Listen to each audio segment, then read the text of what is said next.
La nuit tombait comme une couverture lourde sur le désert, et le vent traînait derrière lui une poussière froide qui mordait la peau.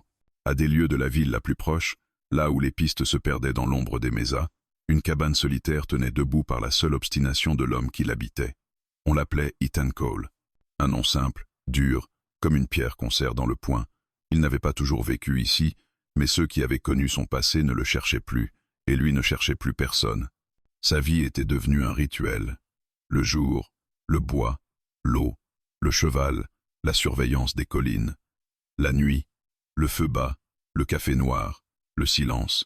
Il parlait peu, même à son chien, un vieux bâtard aux yeux intelligents qui comprenait tout sans qu'on le lui dise. Ethan gardait surtout une chose, une règle qu'il s'était imposée comme on se pose un revolver sur la table, bien visible, ne jamais se mêler des affaires des tribus. C'était une loi du désert, plus forte que celle des hommes. Dans cette région, on pouvait survivre à la faim, au froid, aux bandits, mais on ne survivait pas longtemps à une guerre d'honneur. Ce soir-là, pourtant, la règle commença à se fissurer avant même qu'il ne s'en rende compte. Le vent changea brusquement. D'abord un sifflement différent, un souffle qui semblait chercher quelque chose. Le chien releva la tête, oreille tendue. Ethan posa sa tasse, sans bruit, et se leva lentement. Il n'avait pas peur, pas comme un homme ordinaire, mais il connaissait ce que le désert annonçait quand il se taisait soudain. Il sortit sur le seuil, le fusil à la main, et scruta l'obscurité. Au début, il ne vit rien, seulement la lune, coupante, et les herbes sèches qui frissonnaient. Puis, très loin, une forme bougea, hésitante, comme une ombre qui aurait oublié comment marcher droit. Ethan resta immobile, son souffle à peine visible dans l'air frais. La silhouette avançait, trébuchait, reprenait. Chaque pas semblait coûter un morceau de vie. Quand la personne entra dans le cercle pâle de la lumière, Ethan sentit son ventre se serrer d'une manière qu'il n'aimait pas, parce que ce n'était pas un homme, et ce n'était pas une voyageuse de passage. C'était une femme, une Apache woman, et elle arrivait ici comme on arrive au bord d'un gouffre, parce qu'il n'y a plus d'autre endroit. Elle était sans armes, son châle était déchiré, ses cheveux noirs collés à son front par la sueur et la poussière. Une trace sombre courait le long de son bras, là où le sang avait séché. Ses genoux portaient des éraflures, ses mains tremblaient. Mais ce n'était pas sa blessure qui frappa Ethan. C'était son regard, des yeux sombres, immenses, qui ne suppliaient pas vraiment pas comme le feraient la plupart des gens. Ils observaient, jugeaient, cherchaient une faille. Un regard de quelqu'un qui a appris trop tôt que la pitié est une monnaie rare. Quelqu'un qui n'attend pas la bonté, mais qui sait reconnaître le danger. Elle s'arrêta à quelques pas du seuil. Le chien grogna, sans avancer. Ethan ne bougea pas non plus. Un long moment s'étira entre eux, tendu comme une corde. Il entendait sa respiration brisée, la manière dont elle retenait une douleur pour ne pas la montrer. Le désert autour d'eux semblait écouter. Enfin, la femme parla. Sa voix était rauque, comme si elle avait couru longtemps sans boire. « Je ne veux pas d'argent », dit-elle en français hésitant, accentué, mais clair. « Je veux une nuit, un toit et du feu. » Ethan sentit un frisson lui remonter la nuque. Ce n'était pas seulement la demande, c'était le fait qu'elle parlait sa langue. Pas parfaitement, mais suffisamment pour qu'il comprenne chaque mot. « D'où tu sors ?» demanda-t-il, sa voix basse, sans agressivité, mais sans douceur non plus. Elle hésita. Son regard glissa vers les collines, comme si quelque chose pouvait surgir à tout instant. Puis elle répondit, « De là où je ne dois plus revenir. » C'était une phrase d'exil, une phrase qu'on prononce quand les portes du monde se ferment. Ethan serra un peu plus son fusil. Il connaissait ces histoires, les fugitifs, les bannis, les gens que la loi, celle des hommes ou celle des tribus, a décidé d'effacer. « Tu sais où tu es ?» demanda-t-il. « Chez un homme seul, » dit-elle. Un homme dont on dit qu'il ne doit rien à personne. Ethan eut un rictus sans joie. Les rumeurs traversaient plus vite que les chevaux. Il regarda ses mains vides. Aucun couteau apparent, aucune arme cachée. Elle n'avait pas l'air d'une voleuse. Elle avait l'air de quelqu'un qui a déjà tout perdu, sauf ce qui l'empêche de tomber. Une volonté dure comme la pierre. Il fit un pas en avant, assez pour que la lumière touche le bas de son visage. « Comment tu t'appelles » Elle cligna des yeux, comme si prononcer son nom était un risque. « Naya ». Ce simple mot sembla flotter dans l'air. Le chien cessa de grogner, mais resta sur ses gardes. Ethan inspira lentement. Il avait envie de dire non, de refermer la porte, de rester fidèle à sa règle. Parce qu'une Apache woman traquée ne venait pas ici par hasard, et quand une tribu chassait l'une des siennes, Ce n'était jamais pour un petit mensonge. Mais il vit autre chose, alors qu'elle vacillait légèrement. Elle était sur le point de tomber. Et la nuit, dehors, n'avait pas de pitié. Il baissa son fusil d'un crâne. « Entre, dit-il finalement. » Naya ne bougea pas tout de suite, comme si elle n'avait pas entendu. Comme si son cerveau refusait l'idée qu'un homme puisse dire oui sans demander un prix. « Entre, » répéta Ethan, plus ferme. « Avant que tu t'écroules. » Elle fit un pas, puis un autre. Elle passa le seuil comme on franchit une frontière invisible. À l'intérieur, la chaleur du feu la frappa, et elle ferma un instant les yeux, comme si la lumière brûlait sa fatigue. Ethan posa le fusil contre le mur, sans quitter la femme du regard. Il attrapa une couverture et la lui tendit. Elle la prit avec hésitation, ses doigts tremblants se refermant dessus, comme si ce tissu était la dernière chose réelle au monde. « Assieds-toi, » dit-il. Elle obéit, lentement, près du feu. Ses épaules s'affaissèrent, mais ses yeux restèrent alertes. Ethan versa de l'eau dans une tasse, la posa devant elle. Elle la fixa, puis but par petites gorgées, comme quelqu'un qui a appris à ne pas avaler trop vite de peur qu'on lui arrache tout. « Ta blessure, » dit Ethan, en désignant son bras. « Ce n'est rien, » répondit-elle. Mensonge ou orgueil, peut être les deux. Il alla chercher un chiffon propre, une petite fiole d'alcool et un paquet de bandages. Il s'approcha sans brutalité, s'agenouilla à distance respectueuse. « Laisse-moi voir. » Naya retint son souffle. Puis, d'un geste lent, elle découvrit son bras. La plaie était nette, mais profonde, comme faite par une lame. Ethan fronça les sourcils. « Ça vient pas d'une chute. » Son regard se durcit. « Qui t'a fait ça ?» Naya ne répondit pas. Elle détourna les yeux, vers la fenêtre sombre. Ethan suivit ce regard, et sentit son estomac se nouer de nouveau. Parce qu'au loin, très loin, il venait d'entendre quelque chose. Un son bref, étouffé par le vent. Une hennissement, puis un autre. Le chien se leva d'un bond, les poils hérissés, et fixa la porte comme s'il voyait à travers le bois. Ethan se redressa lentement. Il posa une main sur le bandage, l'autre glissant déjà vers le revolver accroché à sa ceinture. Naya murmura enfin. La voix presque un souffle.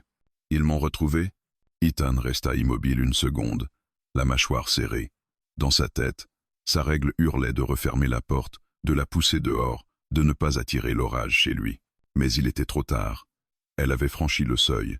Le désert avait entendu son antre. Dehors, au-delà de la cabane, la nuit se chargeait de silhouettes invisibles. Et Ethan comprit, dans une lucidité froide, qu'en offrant une couverture à une femme sans défense, il venait peu être de défier quelque chose de plus dangereux que les bandits. Il venait de défier l'honneur. L'aube se leva sans douceur. Le ciel, encore pâle, s'étirait au-dessus du désert comme une plaie mal refermée. Ethan n'avait pas fermé l'œil. Assis près de la fenêtre, le fusil posé contre son épaule, il avait compté les battements du silence, tendu l'oreille au moindre souffle de vent. Les hennissements entendus la veille n'étaient pas revenus, mais l'absence de bruit n'était pas un réconfort. Dans ces terres, le calme était souvent un avertissement. Naya dormait près du feu, roulée dans la couverture qu'il lui avait donnée. Son visage, détendu par l'épuisement, semblait plus jeune, presque fragile. Pourtant, même endormie, elle gardait une tension dans les traits, comme si son corps refusait de croire qu'elle était en sécurité. Ethan observa la blessure bandée à son bras. Le sang n'avait plus coulé, mais la plaie racontait une histoire qu'elle n'avait pas encore dite. Quand le soleil passa enfin par-dessus les collines, Ethan sortit. Il fit le tour de la cabane, inspecta les traces dans la poussière. Rien de frais, pas de sabots, pas d'empreintes humaines, seulement celles de Naya, confuses, mêlées à la sienne. Cela n'effaçait rien. Cela signifiait seulement que ceux qui la cherchaient savaient attendre. Il rentra, posa du café sur le feu. L'odeur forte se répandit et tira Naya de son sommeil. Elle se redressa brusquement, les yeux déjà en alerte, comme si elle s'attendait à voir des hommes armés autour d'elle. « Calme-toi », dit Ethan sans la regarder. « Il n'y a personne. » Elle inspira profondément, puis hocha la tête.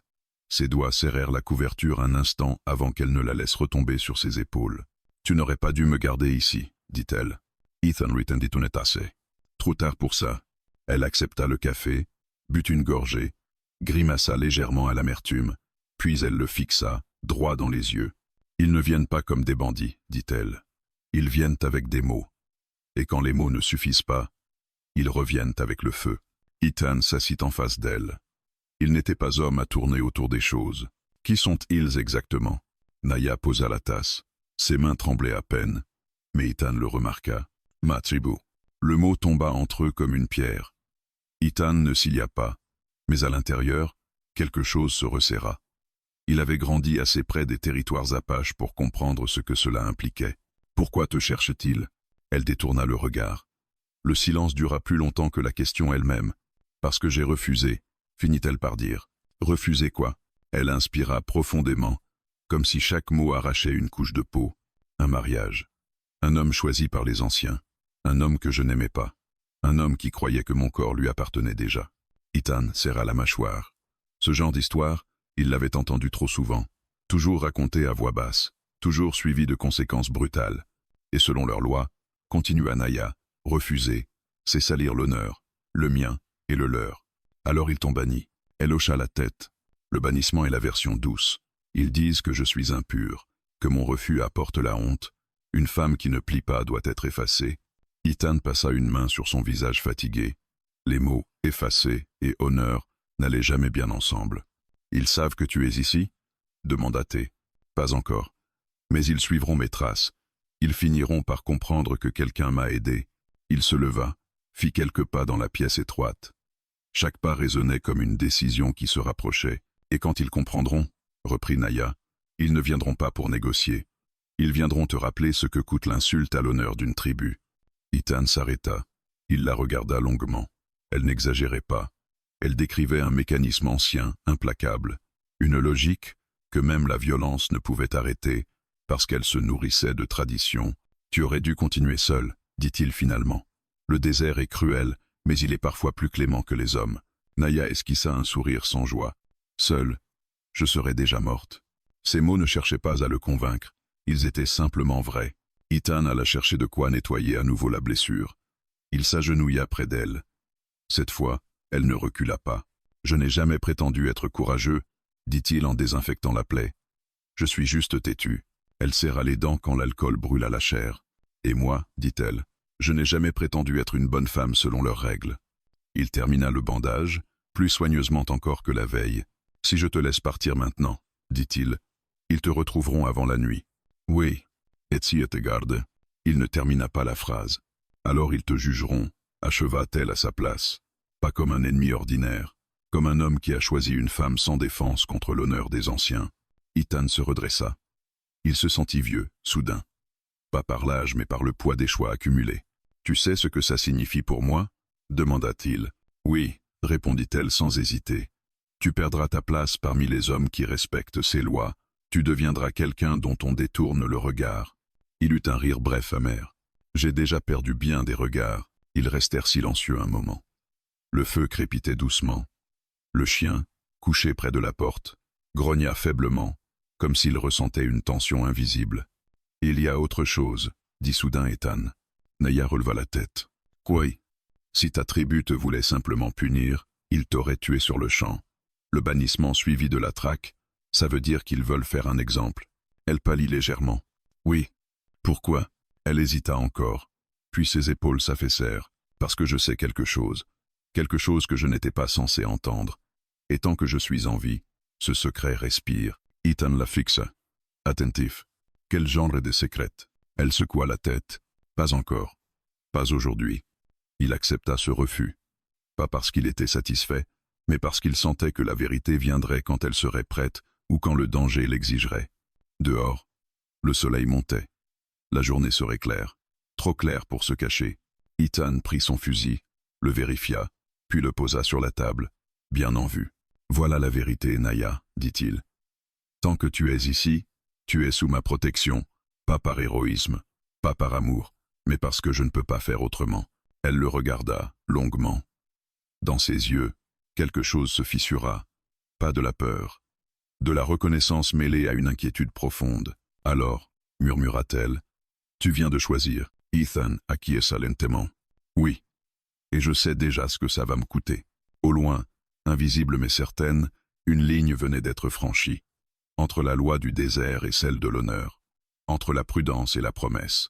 Et aucun des deux ne pouvait encore imaginer jusqu'où ce choix allait les mener.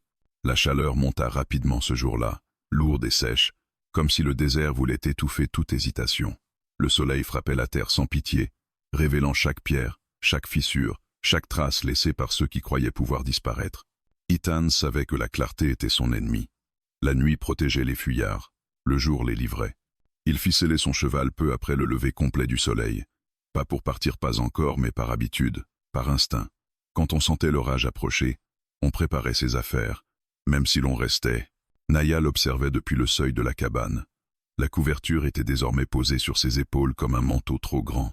Son bras blessé restait près de son corps, mais son regard suivait chaque geste du cow-boy avec une attention silencieuse. Elle n'avait rien demandé. Elle savait déjà que la simple présence de ce cheval scellé était un message. « Tu penses qu'ils viendront aujourd'hui ?» dit-elle enfin. Ethan serra la sangle une dernière fois. « Non. Pas encore. Comment tu peux en être sûr ?» Il se redressa, essuya ses mains sur son pantalon. « Parce qu'ils savent que je suis ici, et que je suis seul. Ils voudront d'abord me parler. » Naya eut un sourire amer.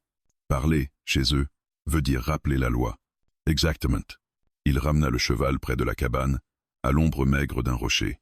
Puis il entra et posa sur la table une carte usée, griffonnée à la main. Ce n'était pas une vraie carte. Plutôt un souvenir de pistes, de points d'eau, de frontières invisibles que seuls les hommes du désert comprenaient. Il y a 3 manières pour eux d'agir, dit-il calmement. La première, ils viennent seuls, sans armes visibles. Ils parlent, ils menacent, sans menacer. Et la deuxième, ils m'encerclent. Ils observent. Ils attendent que je cède. Et la troisième, Ethan la regarda droit dans les yeux. Ils brûlent tout. Un silence pesant s'abattit.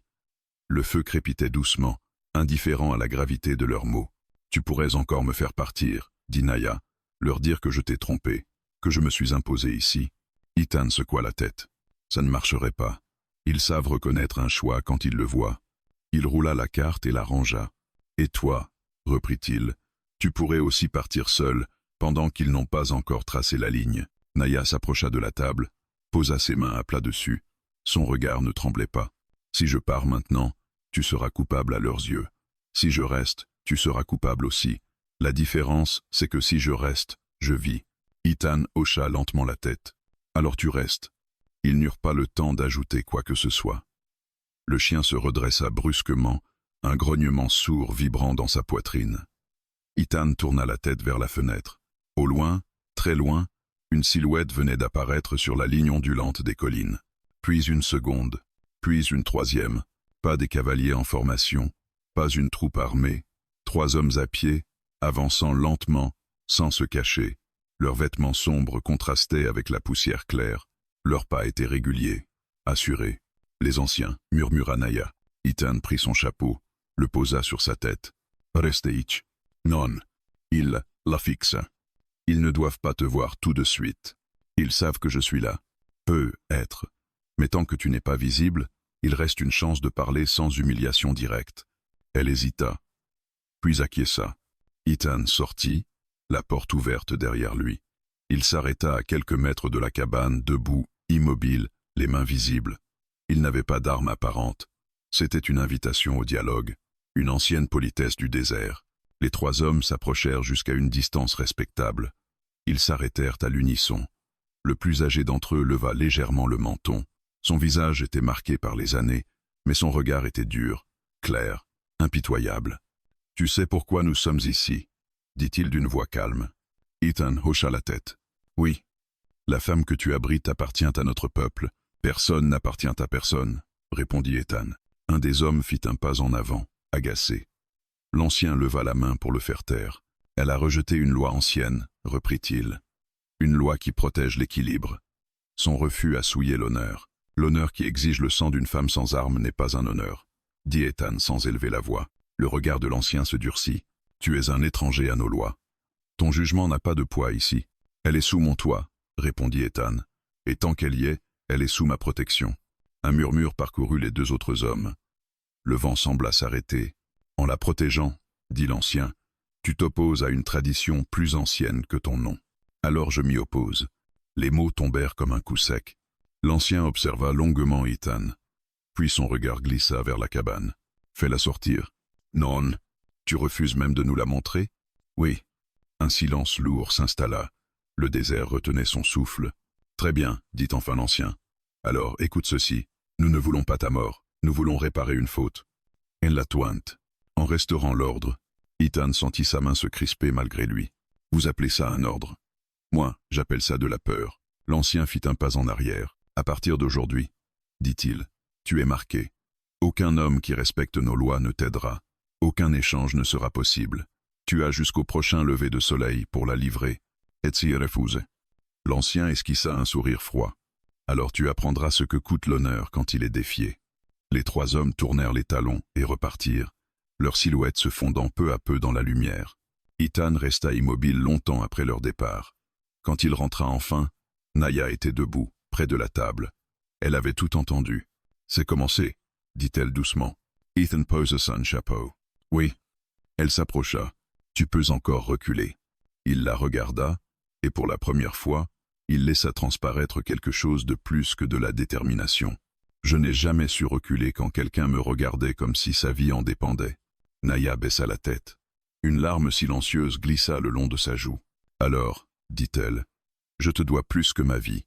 Dehors, le soleil poursuivait sa course, mais l'ombre de l'ultimatum s'était déjà étendue sur la cabane. Et désormais, chaque heure rapprochait Ethan du moment où l'honneur et le sang se rencontreraient, sans retour possible. La nuit tomba plus vite que prévu, comme si le désert lui-même voulait étouffer la lumière avant l'heure. Le ciel prit une teinte de cuivre sombre, strié de nuages minces qui ne promettaient ni pluie ni répit. Ethan ferma la porte de la cabane avec soin, fit glisser la barre de bois, puis resta immobile un instant, l'oreille tendue. Le silence n'était pas vide, il était chargé. Naya se tenait près du feu, assise mais droite, le dos tendu. Depuis le départ des anciens, quelque chose avait changé dans la pièce. L'air semblait plus étroit, comme si les murs s'étaient rapprochés. Elle leva les yeux vers Ethan quand il s'approcha. « Ils reviendront, dit-elle. »« Oui. »« Passeus. »« Non. » Ethan posa sur la table un sac qu'il avait préparé. À l'intérieur, il y avait de quoi survivre quelques jours. De l'eau, de la viande séchée, des cartouches, un couteau. Il n'expliqua rien. Naya comprit tout de suite. « Tu prépares une fuite. »« Une possibilité, corrigea-t-il. Pas un plan. » Elle se leva lentement et s'approcha. « Fuir avec moi, c'est renoncer à tout. Ils te suivront. Même loin d'ici. Je sais. Et si je fuis seul ?» Ethan la regarda longuement. « Ils te retrouveront. » Elle baissa les yeux. Il n'y avait plus de débat possible, seulement des chemins dont aucun ne menait à la paix. Ethan sortit de nouveau, inspecta les alentours à la lueur déclinante. Il traça du pied quelques lignes dans la poussière, effaça certaines empreintes, en accentua d'autres.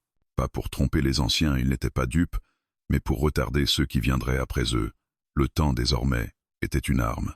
Quand il rentra, Naya était debout près de la fenêtre, regardant l'obscurité s'installer. « Quand j'étais enfant, dit-elle sans se retourner, on m'a appris que l'honneur était plus important que la vie, qu'un peuple sans honneur disparaît. » Ethan resta près de la porte. « Et maintenant, je me demande combien de vies il faut briser pour préserver cet honneur. » Elle se tourna vers lui. Ses yeux ne tremblaient plus. Ils étaient clairs, déterminés. « Tu sais ce qu'ils feront, » reprit-elle. « Ils ne t'attaqueront pas comme des ennemis. Ils te provoqueront autrement. Comment? Ils te forceront à choisir devant d'autres hommes. » Ethan fronça les sourcils. « Les autres cowboys. Oui. Ceux qui respectent encore leur code. Ils feront de toi un exemple. » Ces mots restèrent suspendus entre eux. Ethan pensa à la ville, au visage fermé, au regard qui se détournait déjà. Il savait ce que cela signifiait d'être mis à l'épreuve publiquement. « Alors ils tenteront de m'humilier, avant de me détruire, » dit-il. « Exactement. » Un bruit sec résonna soudain à l'extérieur. Puis un autre. Le chien se leva d'un bond, aboya une fois, puis se tut, oreille dressée. Ethan attrapa son fusil et ouvrit la porte d'un geste brusque. La nuit était presque complète. À une 50aine de mètres de la cabane, une silhouette se détachait, immobile, puis une seconde apparut, et une troisième, plus près des rochers. Pas des guerriers de la tribu, des hommes blancs, des cowboys. « Reste derrière moi, » murmura Ethan. Il avança de quelques pas, s'arrêta. « Qui va là ?» Une voix familière répondit, teintée d'un calme forcé. « C'est moi, Ethan. Caleb. » Ethan serra la mâchoire. Caleb était un homme qu'il connaissait depuis des années, un voisin, un homme avec qui il avait partagé du café, du silence, et parfois des balles quand il fallait repousser des bandits. « Tu n'aurais pas dû venir. » dit Ethan. Caleb s'approcha lentement, les mains visibles. On m'a demandé de parler, pas de tirer. Qui t'a demandé? Ceux qui veulent éviter le sang. Autant que possible, 2 autres hommes restèrent en retrait. Ils observaient, silencieux. Tu sais pourquoi je suis là, reprit Caleb. Les anciens sont passés par la ville. Ils ont parlé. Beaucoup. Ethan ne répondit pas. Ils disent que tu abrites une femme qui a rejeté la loi. Qu'en la gardant, tu provoques une guerre inutile. Ils disent surtout ce qui les arrange. Caleb soupira. Peut être. Mais la plupart des hommes ici respectent encore ces lois, même sans les aimer. Et toi, Caleb hésita. Moi, je respecte l'idée qu'un homme ne doit pas attirer la mort sur les autres. Ethan sentit la colère lui brûler la poitrine.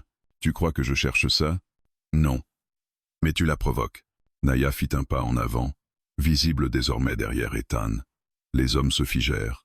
Caleb la vit. Son regard s'assombrit. Voilà donc la femme, dit-il doucement. Naya ne baissa pas les yeux. Je m'appelle Naya, dit-elle, et je ne suis la propriété de personne. Un murmure parcourut les 2 hommes en retrait. Caleb se tourna vers Ethan. Tu vois? Même ici. Elle défie. Elle parle, répondit Ethan. C'est différent. Caleb secoua la tête. Il te laisse une chance, Ethan. Une seule. Si tu la livres demain à l'aube, ils promettent de régler ça vite. Sans souffrance inutile. Ethan éclata d'un rire sec. Sans souffrance. Tu y crois vraiment? Je crois surtout que si tu refuses, ils brûleront ta cabane. Et personne ne lèvera le petit doigt. Ethan s'approcha d'un pas. Et toi, Caleb, tu lèveras le doigt? Le silence tomba, lourd. Caleb détourna le regard. Je ne peux pas me battre contre tout le monde. Alors ne te bats pas, dit Ethan. Mais ne me demande pas de livrer une femme sans défense, pour sauver ton confort.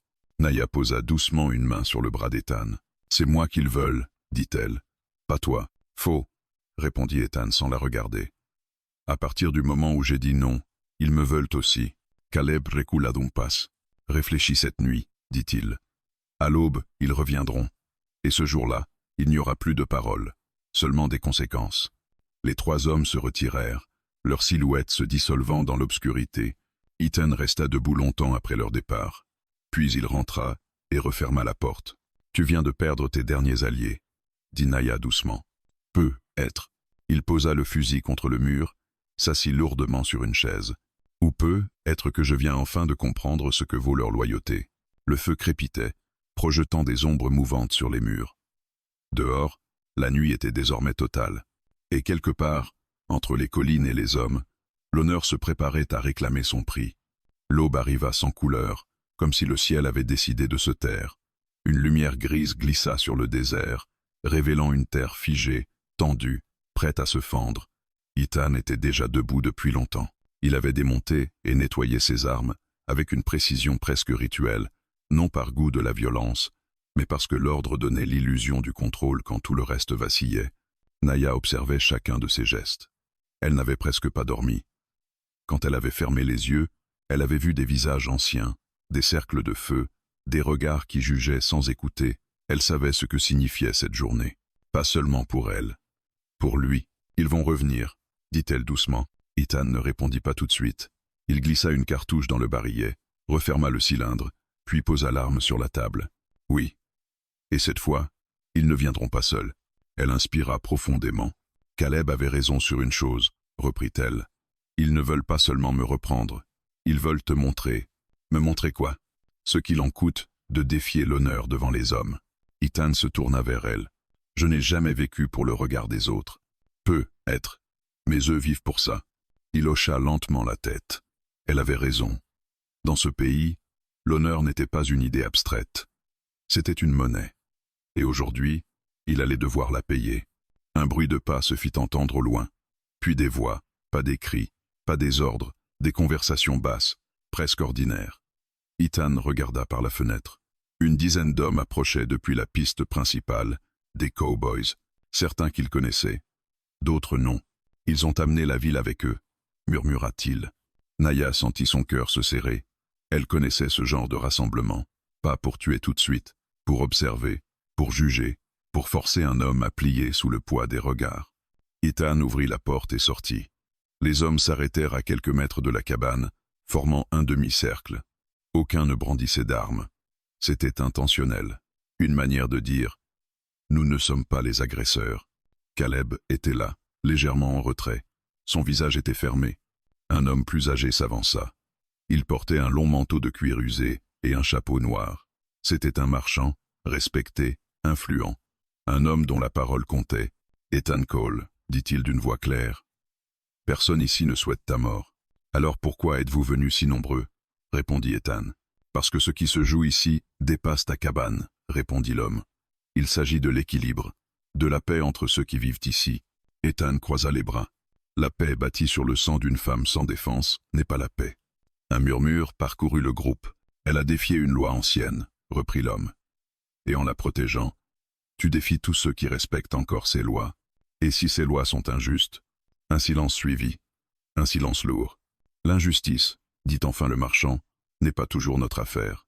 La stabilité l'est. » Ethan sentit une colère froide lui monter à la gorge. « Voilà donc votre vérité. Mieux vaut sacrifier une vie que déranger vos habitudes. Mieux vaut éviter une guerre, » répliqua l'homme. À cet instant, Naya sortit de la cabane. Elle marcha lentement jusqu'à se tenir aux côtés d'Ethan. Tous les regards se tournèrent vers elle. « Vous parlez de guerre, » dit-elle d'une voix ferme. « Mais c'est vous qui l'avez commencé quand vous avez décidé que mon refus méritait la mort. » Certains baissèrent les yeux, d'autres serrèrent les mâchoires. « Tu n'as pas à parler ici, » dit un homme du groupe. « Si, » répondit-elle, « parce que c'est de moi qu'il s'agit, et parce que personne ne m'a jamais écouté. » Ethan posa une main protectrice devant elle, sans la toucher. « Elle est sous ma protection, » dit-il, « et tant que je respirerai, personne ne la forcera à retourner là où elle sera exécutée. » Le marchand soupira. « Tu t'entêtes, Ethan, et ton entêtement va nous coûter à tous. » « Non, » corrigea Ethan. « C'est votre lâcheté. » Caleb fit un pas en avant. « Assez, » dit-il. « Ethan, tu sais ce que ça signifie. Si tu refuses encore, plus personne ici ne commercera avec toi, plus personne ne t'aidera, tu deviendras invisible. »« Invisible » répéta Ethan calmement, comme elle l'a été quand elle a dit non. Caleb resta silencieux. « Regardez-vous, » reprit Ethan, sa voix gagnant en force. « Des hommes armés de lois et de traditions, incapables de supporter qu'une femme ait choisi sa propre vie. Vous appelez ça l'honneur ?» Personne ne répondit. Le marchand recula d'un pas. « Très bien, » dit-il. « Tu as fait ton choix. À partir de ce jour, tu n'es plus des nôtres. »« Je ne l'ai jamais été, » répondit Ethan. Les hommes commencèrent à se disperser, sans un mot de plus. Le message était clair. Le boycott, l'isolement, la lente asphyxie sociale. Quand ils furent partis, le silence retomba, plus pesant encore qu'avant. Naya regarda Ethan. « Tu viens de tout perdre. » Il la regarda à son tour, sans regret dans les yeux. « Non. J'ai perdu leur respect. Ce n'est pas la même chose. » Elle sentit une émotion violente la traverser. De la gratitude, de la peur, de la culpabilité. « Pourquoi fais-tu ça ?» demanda-t-elle enfin. « Dis-moi la vérité. » Ethan inspira profondément. « Parce qu'un jour, il y a longtemps, j'ai regardé ailleurs quand quelqu'un avait besoin d'aide. Et je vis encore avec ce regard détourné. » Il posa les yeux sur le désert. « Cette fois, je ne détournerai pas les yeux. » Naya hocha lentement la tête. Elle comprit alors que ce combat n'était pas seulement le sien. C'était celui d'un homme, contre son propre passé. Au loin, les collines semblaient immobiles. Mais quelque chose avait changé. Une ligne invisible venait d'être franchie, publiquement. Et désormais, il n'y aurait plus de retour possible. La solitude s'abattit sur la cabane comme une seconde nuit, plus lourde que la première. Après le départ des hommes, le désert sembla s'étendre, immense, indifférent, comme s'il avait pris acte de l'exclusion d'Ethan. Plus aucun bruit ne montait de la piste, plus aucune voix familière. Même le vent paraissait hésiter à s'approcher. Ethan resta longtemps debout, immobile, regardant l'horizon. Naya n'osa pas parler tout de suite. Elle comprenait désormais que le combat venait de changer de forme. Il n'était plus seulement question de violence imminente. C'était une guerre lente, sournoise, faite d'isolement et de silence. « Ils vont te laisser mourir ici, » dit-elle finalement. Ethan hocha la tête sans détourner le regard. « Oui, pas aujourd'hui, pas demain, mais à petit feu. » Il entra dans la cabane et commença à déplacer des objets, méthodiquement. Il vida une étagère, compta les réserves, pesa les sacs. Chaque geste avait quelque chose de définitif. « Ils couperont les échanges, » continua-t-il. « Plus de farine, plus de munitions, plus de sel. Et quand l'hiver reviendra, personne ne passera par ici. » Naya sentit un frisson lui parcourir l'échine. Elle connaissait ce genre de punition. Chez les siens aussi, on savait tuer sans lever la main. C'est à cause de moi, murmura-t-elle. Ethan se tourna vers elle, brusquement. Non. Sa voix était ferme, presque dure. C'est à cause d'eux. Et à cause de ce que je refuse d'accepter. Elle baissa la tête, mais il s'approcha et posa doucement 2 doigts sous son menton, l'obligeant à relever le regard. Ne porte pas une faute qui n'est pas la tienne. Elle soutint ses yeux, puis inspira profondément.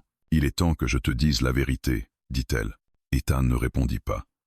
Il s'assit lentement, comme s'il se préparait à recevoir un poids qu'il pressentait déjà. Ce n'est pas seulement pour un mariage refusé qu'ils veulent ma mort, poursuivit-elle. C'est pour ce que j'ai entendu, ce que j'ai vu. Elle marqua une pause. Ses mains tremblaient légèrement. Une nuit, j'étais censée servir du thé lors d'un conseil. Je devais rester silencieuse, invisible. Mais j'ai entendu leur voix. Et j'ai compris. Ethan se pencha légèrement en avant. Compris quoi? Que la mort de plusieurs jeunes hommes, lors d'une expédition récente, n'était pas un accident.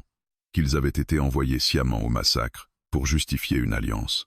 Pour consolider le pouvoir de certains anciens. Le silence se fit lourd. Le feu crépita, mais son bruit semblait lointain. « Tu es sûr ?» demanda Ethan. « Oui, et ils savent que je sais. C'est pour ça que le mariage était important. Me lier à l'un d'eux, m'enfermer, me faire taire. » Ethan ferma les yeux un instant. Quand il les rouvrit, quelque chose de sombre brillait dedans. « Alors ce n'est pas seulement l'honneur, dit-il. C'est la peur que la vérité sorte. » Naya hocha la tête. « Tant que je suis en vie, ce secret peut survivre. » Ethan se leva et fit quelques pas dans la pièce. Il passa une main dans ses cheveux, nerveux. « Tu comprends ce que ça signifie ?» demanda Tei. « Oui. Ils ne s'arrêteront pas. Non. Et maintenant que je suis marqué, ils peuvent me détruire sans attirer l'attention. Un cow-boy isolé qui disparaît. Personne ne posera de questions. » Naya sentit une angoisse profonde l'envahir. « Alors nous devons partir. » Ethan s'arrêta. « Partir où? Peu importe. Tant que ce secret ne meurt pas ici. » Il la regarda longuement. Puis il secoua la tête. Fuir maintenant, c'est leur donner raison. Et surtout, c'est leur offrir ce qu'ils veulent. Te faire disparaître sans bruit. Mais rester, c'est mourir. Peut-être, répondit-il calmement. Mais pas en silence. Il se dirigea vers une vieille malle, en sortit une enveloppe épaisse, jaunie par le temps. J'ai des contacts, dit-il. Des hommes qui ne respectent ni leurs lois, ni celles des villes. Des gens qui écoutent quand on parle de vérité. Mais pour ça, il faut du temps. Combien? Assez pour que l'histoire prenne forme. Pas juste des paroles. Naya comprit alors. Tu veux provoquer? Oui. Les forcer à agir ouvertement. Exactement. Elle sentit un mélange de peur et d'admiration la submerger. C'est dangereux. Ethan eut un sourire bref. L'honneur est toujours dangereux quand on le met face à un miroir. Un bruit soudain se fit entendre à l'extérieur. Le chien aboya, nerveux. Ethan attrapa son fusil et sortit prudemment. Naya le suivit à distance. Au bord de la piste, un sac gisait sur le sol. Aucun homme en vue. Ethan s'approcha lentement, ouvrit le sac avec la pointe de son fusil. À l'intérieur, il y avait de la nourriture et une lettre.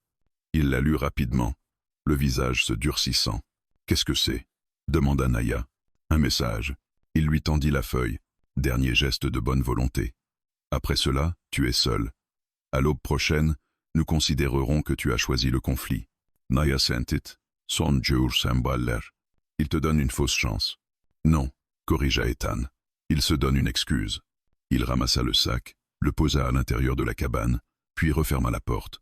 Cette nuit, dit-il, nous ne dormirons pas beaucoup. Et demain? Ethan regarda le feu, puis Naya. Demain, l'honneur cessera d'être un mot abstrait. Elle sentit alors que quelque chose d'irréversible venait de se mettre en marche. Le désert, les hommes, les traditions, tout convergerait bientôt vers ce point unique. Et au cœur de cette tempête annoncée, un cow-boy et une femme sans défense s'apprêtaient à forcer la vérité à respirer ou à mourir en la portant. La nuit fut longue, étirée comme une plaie qu'on refuse de refermer. Le feu brûlait bas, entretenu juste assez pour repousser le froid sans trahir leur présence. Ethan était assis contre le mur, le fusil posé en travers de ses genoux. Il ne dormait pas. Il comptait. Les battements de son cœur, les respirations de Naya, les silences entre 2 rafales de vent. À chaque craquement du bois, à chaque souffle venu du dehors, son corps se tendait, pas par peur mais par lucidité. L'ultimatum n'était pas une menace en l'air, c'était une horloge invisible, et elle avançait. Naya se leva doucement et s'approcha de lui. Elle s'assit à quelques pas, enroulée dans la couverture, mais le dos droit. Elle aussi avait cessé de chercher le sommeil. « Chez nous, murmura-t-elle, la nuit avant une exécution est silencieuse. Les anciens disent que le silence prépare l'âme. » Ethan tourna légèrement la tête vers elle. « Et toi, qu'est-ce que tu ressens ?»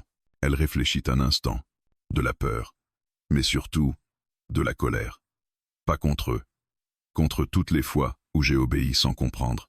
Ethan hocha lentement la tête. La colère peut être utile, tant qu'elle ne te pousse pas à baisser la garde. Ils restèrent ainsi longtemps, à parler peu, à partager ce calme tendu que seuls ceux qui ont connu l'attente avant la violence peuvent comprendre. Peu avant l'aube, le chien grogna. Pas un aboiement, un avertissement grave, sourd. Ethan se redressa immédiatement. « Ils sont là », dit-il à voix basse. Naya sentit son ventre se nouer. « Combien ?» Ethan se leva, jeta un coup d'œil par la fente de la fenêtre. « Pas beaucoup, pas encore. Ils veulent que ça se fasse devant témoins. » Il ouvrit la porte et sortit, le fusil en bandoulière mais les mains libres. La première lueur du jour révélait des silhouettes immobiles à une centaine de mètres. Des hommes à cheval, des anciens, et derrière eux, plus loin, d'autres cavaliers attendaient. Naya le rejoignit. « Ne viens pas, » murmura Ethan. « Ils savent déjà que je suis là. » Il ne protesta pas. Il savait qu'elle avait raison. Les cavaliers avancèrent lentement. L'ancien qui avait parlé la veille mit pied à terre. Son visage était fermé, presque solennel. « Le soleil se lève, » dit-il. « Le temps est venu. »« Pourquoi ?» demanda Ethan. « Pour que l'ordre soit restauré. » Derrière l'ancien, Caleb apparut à son tour. Son regard évitait celui d'Ethan. « Tu aurais dû partir, dit-il. »« Tu aurais dû parler plus tôt, » répondit Ethan. L'ancien leva la main. « Il n'y aura pas de combat si tu coopères. Donne-nous la femme. Tu pourras partir vivant, marqué, mais vivant. » Naya fit un pas en avant. « Et moi ?» demanda-t-elle. L'ancien la regarda sans émotion. « Tu expiras ta faute. » En mourant, en rétablissant l'honneur, Ethan sentit sa main se crisper. « Assez, dit-il. Vous voulez l'honneur, alors regardez-le en face. » Il se plaça légèrement devant Naya. « Cette femme n'est coupable que d'avoir refusé d'obéir aveuglément. Si votre honneur exige sa mort, alors votre honneur est déjà mort. » Un murmure parcourut les cavaliers. Certains baissèrent les yeux, d'autres serrèrent les rênes. « Tu parles trop, » dit l'ancien, « et tu oublies ta place. »« Non, » répondit Ethan. « Je la prends. » Il retira lentement son chapeau et le posa sur le sol. Ce geste, simple en apparence, eut l'effet d'un coup de tonnerre. Chez les hommes du désert, poser son chapeau à terre signifiait une chose. On ne reculait plus. Caleb Polit. « Ethan, ne fais pas ça. Il est trop tard, Caleb. Tu le sais. » L'ancien regarda le chapeau, puis Ethan. « Alors tu choisis le déshonneur. Je choisis la vie. » Un silence lourd s'abattit. Puis l'ancien fit un signe. Deux hommes descendirent de cheval.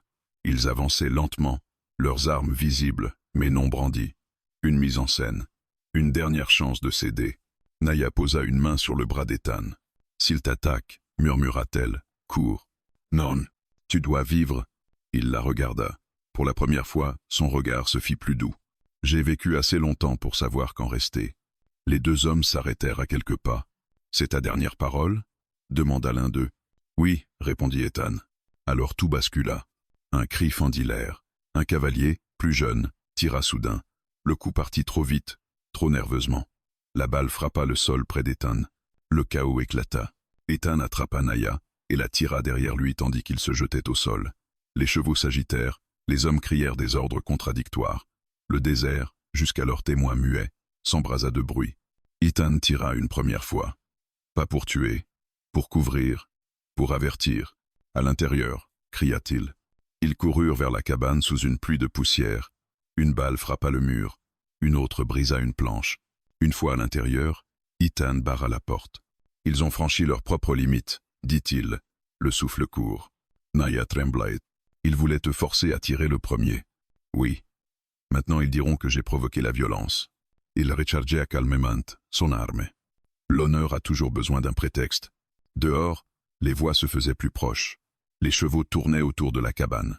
Naya sentit une larme couler. « Je suis désolé. » Ethan posa une main ferme sur son épaule. « Ne le sois pas. » Ce moment devait arriver. Il regarda la porte, prêt. « Quoi qu'il arrive maintenant, dit-il, ils ne pourront plus prétendre que tout cela était juste. » Au dehors, un ordre retentit.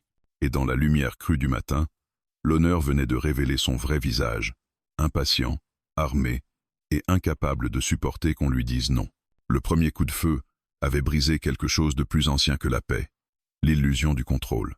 Autour de la cabane, les chevaux tournaient maintenant en cercle nerveux, leurs sabots martelant la terre sèche comme un tambour de guerre. Des silhouettes se déplaçaient entre les rochers, prudentes, calculées. Les anciens avaient perdu la maîtrise du moment, mais pas leur objectif. À l'intérieur, l'air était lourd de poudre et de tension. Ethan se tenait près de la fenêtre, évaluant les angles, les ombres, les distances. Chaque geste était précis, économe. Il n'y avait plus de place pour l'hésitation. Naya, accroupie près de la table renversée, tentait de calmer sa respiration. « Ils ne partiront pas, murmura-t-elle. « Non, répondit Ethan. Ils attendent que je fasse une erreur. » Un choc brutal frappa la paroi, puis un autre. Des balles testaient le bois, cherchaient une faiblesse. La cabane gémit, mais tint bon. Ethan tira une fois encore, visant le sol devant un cavalier pour le forcer à reculer. Il ne voulait toujours pas tuer, pas encore. Chaque vie prise ajouterait une couche de mensonge à leur récit. « Par la fenêtre arrière, dit-il à Naya. Quand je te le dirai, tu viens avec moi. Si je le peux. » Un cri retentit dehors. Plus proche. Un homme glissa à couvert derrière un rocher. Les anciens avaient donné le signal. Encercler, étouffer, forcer la sortie.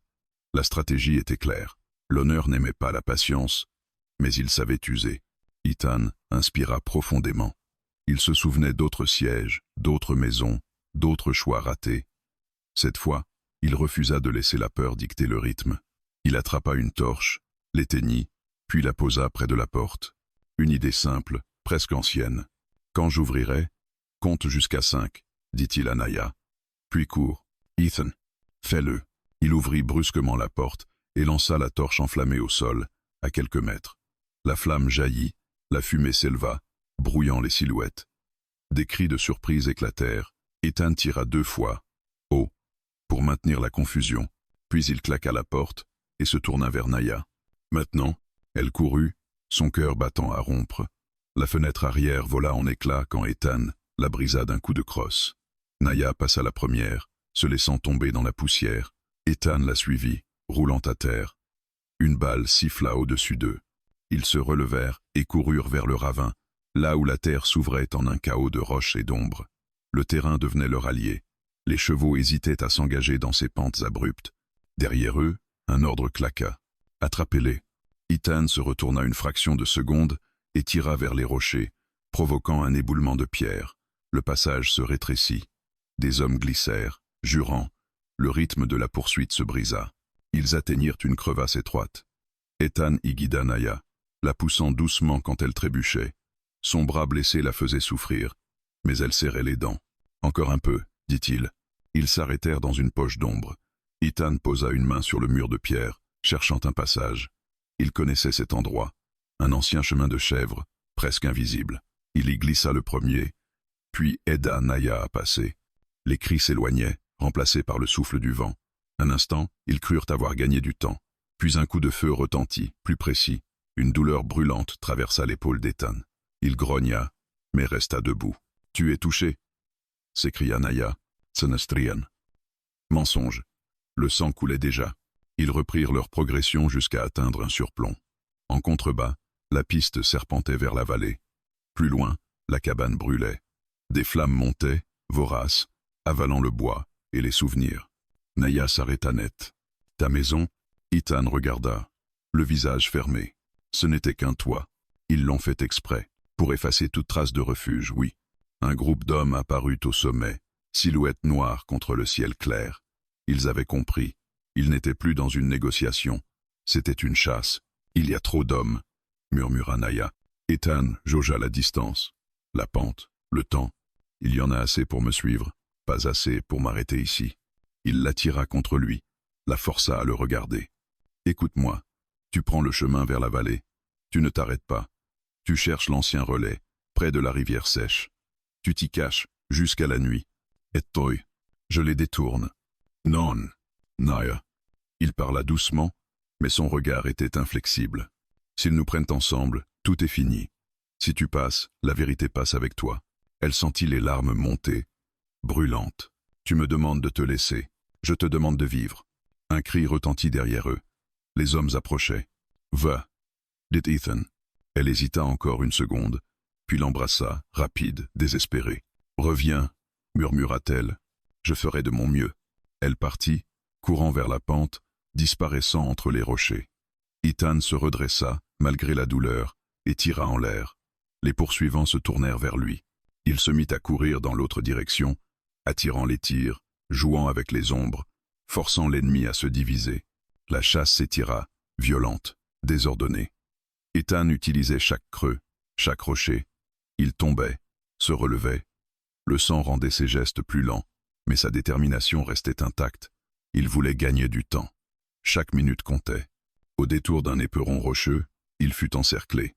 Les hommes apparurent, armes braquées. L'ancien s'avança, le visage dur. Tu has perdu, dit-il. Ethan Sauret Fablement. Passing corre. Il tira une dernière fois, brisant une lanterne à leurs pieds. L'obscurité et la fumée explosèrent. Des cris, des pas précipités. Ethan se jeta dans la pente, roulant, disparaissant dans un chaos de pierres. Quand le silence revint, il n'était plus là. L'honneur, privé de sa victoire rapide, se retrouva face à ce qu'il redoutait le plus. Une fuite réussie, un témoin vivant, et une vérité désormais en mouvement. La vallée s'étendait devant Naya comme une mer figée, striée de lits de rivières asséchées et de rochers coupants. Chaque pas lui coûtait. Son bras blessé brûlait. Sa respiration se déchirait dans sa poitrine, mais elle continuait d'avancer, guidée par une seule idée, ne pas s'arrêter. Ihsan avait gagné du temps avec son sang. Elle n'avait pas le droit de le gaspiller. Quand elle atteignit enfin l'ancien relais, le soleil était déjà haut. Le bâtiment n'était plus qu'une carcasse de bois et de pierre, mangée par le sable. Elle se glissa à l'intérieur, s'effondra derrière un mur effondré, et resta là, immobile, à écouter son cœur cogner contre ses tempes. Les minutes s'étirèrent, puis les heures. Aucun bruit de poursuite ne vint troubler l'air. La nuit tomba avant qu'elle n'ose bouger.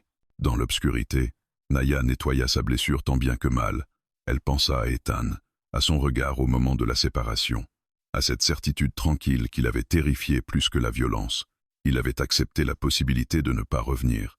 Cette pensée la transperça, mais elle la transforma en quelque chose de dur et de lumineux à la fois, une détermination sans compromis. À plusieurs lieues de là, Ethan luttait contre la fatigue et la douleur. Sa chute l'avait sauvé, mais à un prix. Son épaule saignait encore, son souffle était court. Il s'était réfugié dans une gorge étroite, où le vent chantait comme un avertissement. Il y resta longtemps, immobile, laissant la nuit effacer son odeur et ses traces. Les hommes le cherchèrent, il le savait. Il entendit leurs voix au loin, leurs jurons, leurs ordres secs. Puis, peu à peu, le silence revint. À l'aube, Ethan se leva. Chaque mouvement lui rappelait sa blessure, mais il refusa de céder. Il devait rejoindre Naya, ou, à défaut, assurer qu'elle ne serait pas seule. Il prit un chemin détourné, évitant les pistes. Le désert l'accepta, comme s'il reconnaissait la logique de sa fuite. Quand il arriva enfin près du relais, le ciel était encore pâle. Il siffla doucement. Un signal ancien. Naya surgit de l'ombre, les yeux écarquillés. Ils se regardèrent un long moment sans parler, puis elle courut vers lui. « Tu es vivant » souffla-t-elle. « Toi aussi » répondit-il. Ils s'assirent, dos au mur, partageant l'eau et le silence. Mais la trêve fut courte. Des traces fraîches apparurent sur la piste en contrebas, trop nettes, trop proches. « Ils nous ont suivis » dit Naya. Ethan acquiesce. Pas tous, mais assez. Ils reprirent la route, cette fois vers l'est, là où les frontières se brouillaient, là où les rumeurs voyageaient plus vite que les hommes.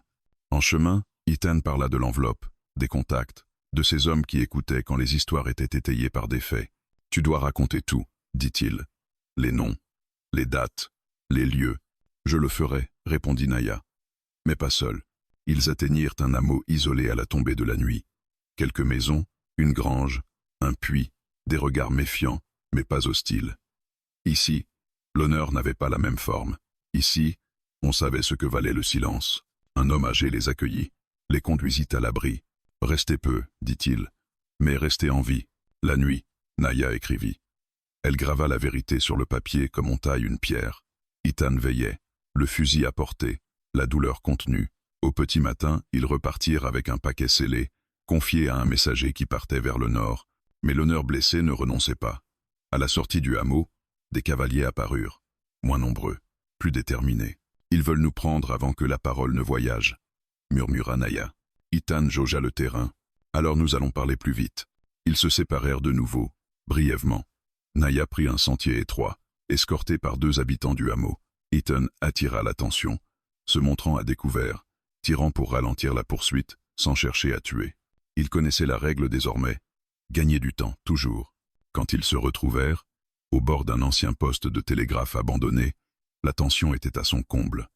Les cavaliers étaient proches, les balles claquaient contre le métal rouillé.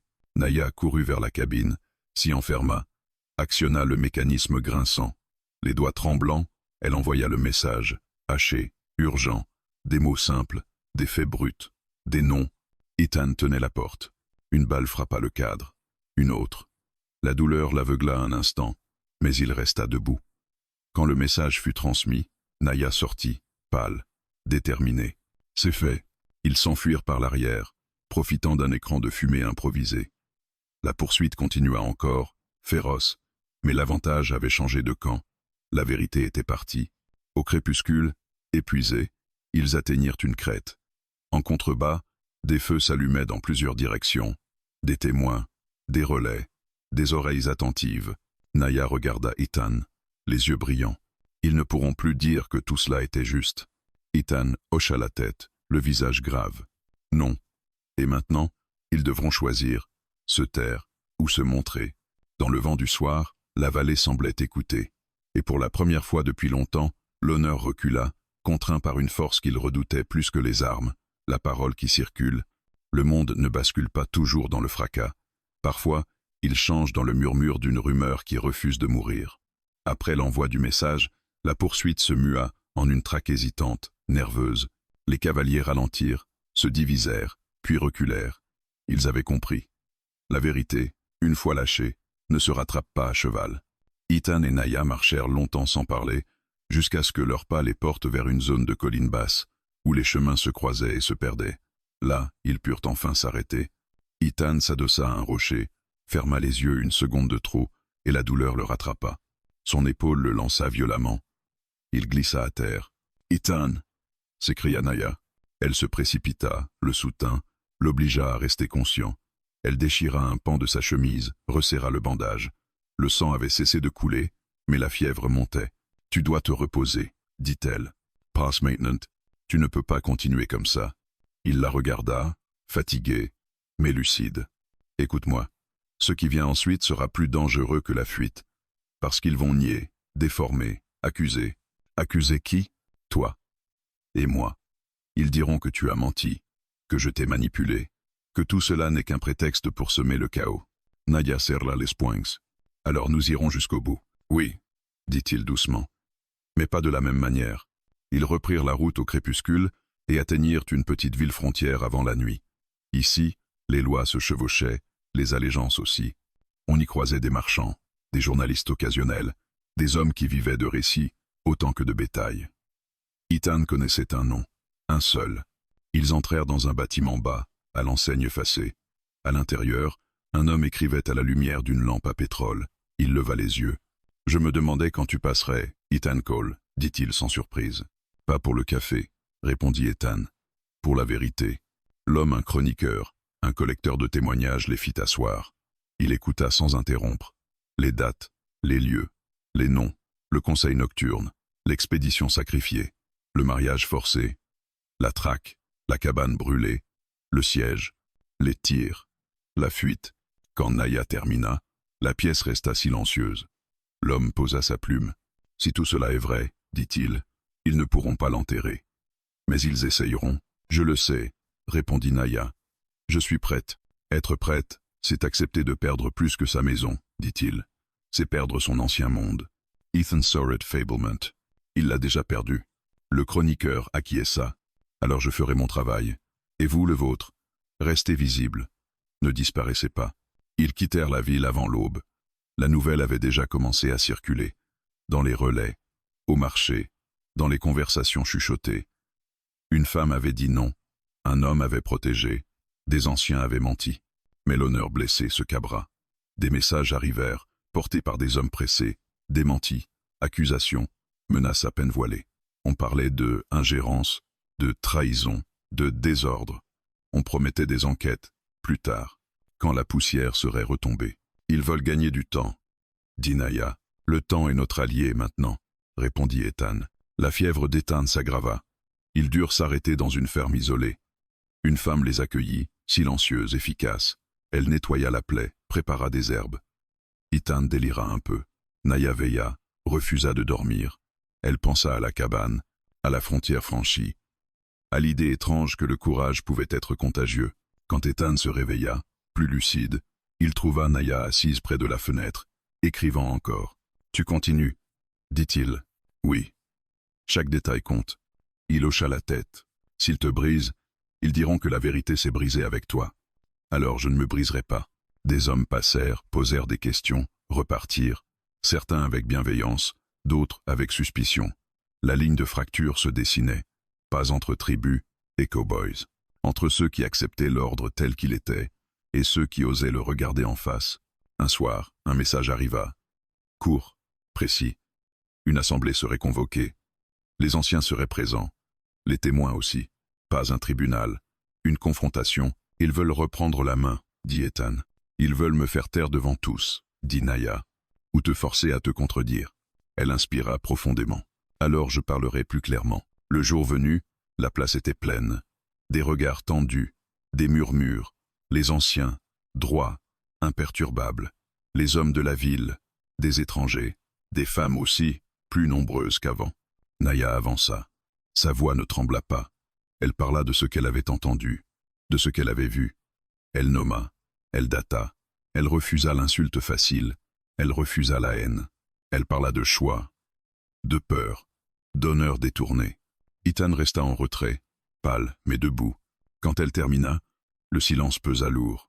Puis les questions commencèrent, les contradictions apparurent, les regards se détournèrent des anciens. Pas tous, mais assez. Ce jour-là, rien ne fut réglé.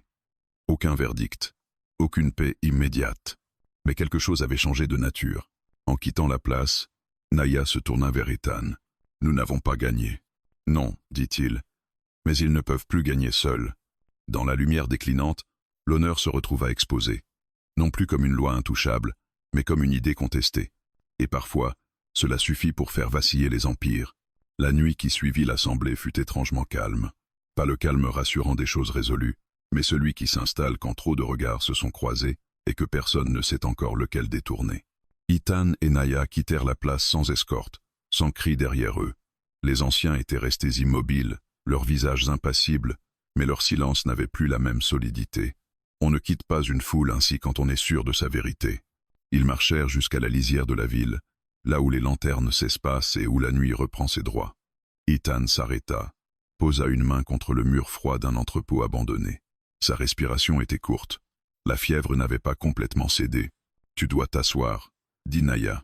Dans une minute, il observa le ciel, cherchant les étoiles qu'il connaissait par cœur. Certaines semblaient plus pâles, ou peu. Être était-ce lui? Ils vont frapper autrement, dit-il enfin. Pas avec des armes. Comment? Avec l'isolement. Les pressions. Les promesses faites au mauvais endroit. Naya hocha la tête. Elle l'avait senti aussi. Depuis l'assemblée, des murmures circulaient. Des hommes qui la veille encore la saluaient, évitaient désormais son regard. D'autres s'approchaient trop, posaient des questions inutiles, cherchaient une faille. Ils trouvèrent refuge dans une maison prêtée par une femme de la ville, veuve, discrète, qui n'avait pas besoin d'explication. Elle ferma les volets, posa du pain et de l'eau sur la table, puis les laissa seuls. « Ella risque gros » murmura Naya. « Elle a choisi » répondit Ethan. « Comme nous. » Cette nuit-là, Naya rêva de cercles. Des cercles de pierre, de regards, de lois qui se refermaient. Elle se réveilla avant l'aube, le cœur serré. Ethan dormait mal, agité. Elle posa une main sur son front. La fièvre était revenue. Au matin, la ville bourdonnait. Des messages arrivaient de partout. Certains soutenaient ouvertement Naya. D'autres réclamaient le silence pour préserver la paix. On parlait d'un compromis, d'une enquête interne, de délai. Ils veulent t'épuiser, dit Ethan, en lisant une note laissée à la porte. Te faire douter, Te faire attendre, je n'attendrai pas, répondit Naya. Elle sortit, affronta les regards. Elle parla aux femmes surtout, à celles qui s'étaient tues trop longtemps, à celles qui avaient appris à baisser les yeux. Les conversations étaient brèves, prudentes, mais quelque chose s'ouvrait. Un espace minuscule, fragile. Les anciens, eux, se rassemblaient ailleurs. Des messagers entraient et sortaient. Des décisions se prenaient hors de portée. Ethan comprit avant les autres. Ils vont me proposer un accord, dit-il. Quel genre d'accord? Me rendre responsable, me désigner comme l'instigateur, te blanchir partiellement, en échange de mon silence. Naya se fijea. Ils veulent te sacrifier. Ils appellent ça préserver l'ordre. Tu ne peux pas accepter. Je n'accepterai pas. Mais il savait que refuser aurait un coût. Cette fois, pas seulement pour lui. Le soir même, 2 hommes vinrent, bien habillés. Polyasius. Ils parlèrent doucement, comme on parle à quelqu'un qu'on croit déjà vaincu. Ils évoquèrent des protections, des garanties, une sortie honorable. Il suffit que la femme cesse de parler, dit l'un d'eux, et que vous reconnaissiez vos torts. Ethan se leva. Mes torts? D'avoir empêché un meurtre? Les hommes échangèrent un regard. Les mots comptent, dirent-ils. Et ceux que vous avez choisis ont créé le désordre. Le désordre n'est pas né de mes mots, répondit Ethan. Il existait avant. Ils repartirent sans menace ouverte, mais la menace était là, suspendue. Cette nuit-là, Ethan fit un malaise. Naya le trouva à genoux, la main crispée contre sa poitrine. Elle cria, appela à l'aide. La veuve arriva. Un médecin aussi, tardivement. Il doit se reposer, dit-il. S'il continue, il ne tiendra pas. Naya resta à son chevet. Elle pensa à tout ce qu'Ethan avait déjà donné, à ce que l'honneur lui avait coûté. Elle comprit alors que la prochaine décision serait la sienne. À l'aube, elle se leva, écrivit une lettre, pas un manifeste, une confession claire, précise, implacable. Elle y joignit les copies, les témoignages, les dates, puis elle sortit. Seule, la place était déjà animée. Elle monta sur une estrade improvisée, sans attendre d'invitation. Les murmures s'élevèrent. Les anciens apparurent, surpris. « Je ne me tairai pas, dit-elle, et je ne laisserai personne payer à ma place. » Elle parla d'Ethan, de ce qu'il avait fait, de ce qu'il avait refusé. Elle déclara publiquement qu'aucun accord ne serait accepté s'il impliquait son sacrifice. Elle appela ceux qui savaient à parler maintenant. Un homme avança, puis une femme, puis un autre. Des voix s'ajoutèrent. Pas assez pour une victoire totale, mais assez pour empêcher un enterrement discret. Quand elle revint auprès d'Ethan, épuisé, il ouvrit les yeux. « Tu as parlé, dit-il. »« Oui. Tu n'aurais pas dû t'exposer ainsi. C'était à mon tour. » Il sourit faiblement. « Alors, être que ça suffira. » Au dehors, la ville continuait de débattre. Rien n'était réglé, mais le plan des anciens avait échoué. La vérité refusait de se plier à leur délai. La nuit retomba, moins lourde que les précédentes. Et dans cet entre-deux fragile, Ethan et Naya comprirent que le combat entrait dans sa dernière phase, celle où l'honneur, acculé, choisit entre se transformer ou se briser. L'aube du dernier jour se leva sans fracas, comme si le monde retenait son souffle. Une lumière pâle glissa sur les toits, sur la place encore humide de rosée, sur les visages tirés de ceux qui n'avaient pas dormi. Ethan ouvrit les yeux lentement. La douleur était toujours là, mais plus sourde, tenue à distance par une détermination tranquille. Naya était assise près de la fenêtre, immobile, observant la ville qui s'éveillait. « Ils vont parler aujourd'hui » dit-elle sans se retourner. « Oui » répondit Ethan. « Et quoi qu'ils disent, ce sera différent. » Ils sortirent ensemble, pas comme des fugitifs, pas comme des accusés, comme deux êtres qui avaient cessé de demander la permission d'exister. Sur la place, la foule se rassemblait déjà. Les anciens étaient là, alignés, droits, mais leurs regards n'avaient plus la même assurance. Autour d'eux, des hommes et des femmes se tenaient en silence, unis par une attente tendue. Le chroniqueur s'avança, des feuilles en main. Il parla de faits, de recoupements, de témoignages confirmés. Il cita des noms, des dates. Chaque mot retirait une couche de protection à ceux qui avaient bâti leur pouvoir sur le secret. Les murmures montèrent, puis se turent. La foule écoutait. Quand Naya prit la parole, sa voix était claire. Elle ne chercha ni vengeance ni triomphe. Elle parla de choix, du refus, du prix payé quand on dit non. Elle parla de l'honneur comme d'une promesse faite aux vivants, pas d'une arme tournée contre eux. L'honneur n'est pas un prétexte pour tuer, dit-elle. C'est une responsabilité. Et quand il exige le sang d'une femme sans défense, Il cesse d'être un honneur. Un ancien tenta d'interrompre. La foule ne le laissa pas faire. Ce simple geste, ce refus collectif pesa plus lourd que toutes les armes brandies auparavant. Les alliances invisibles se fissuraient. Ethan avança à son tour. Il ne parla pas longtemps. « Je ne suis pas un héros, » dit-il. « Je suis un homme qui a choisi de ne pas détourner le regard. Si cela me coûte ma place, alors ma place n'en valait pas la peine. » Un silence profond suivit. Puis, lentement, des têtes acquiescèrent. Pas toutes, mais assez. Aucun verdict ne fut prononcé ce jour-là. Aucun ancien ne tomba à genoux. La justice ne se rendait pas en une matinée. Mais une chose devint claire. La version unique de l'histoire venait de mourir, et avec elle, la certitude que l'honneur appartenait à quelques-uns. Les jours suivants, des décisions furent prises. Certaines discrètes, d'autres visibles.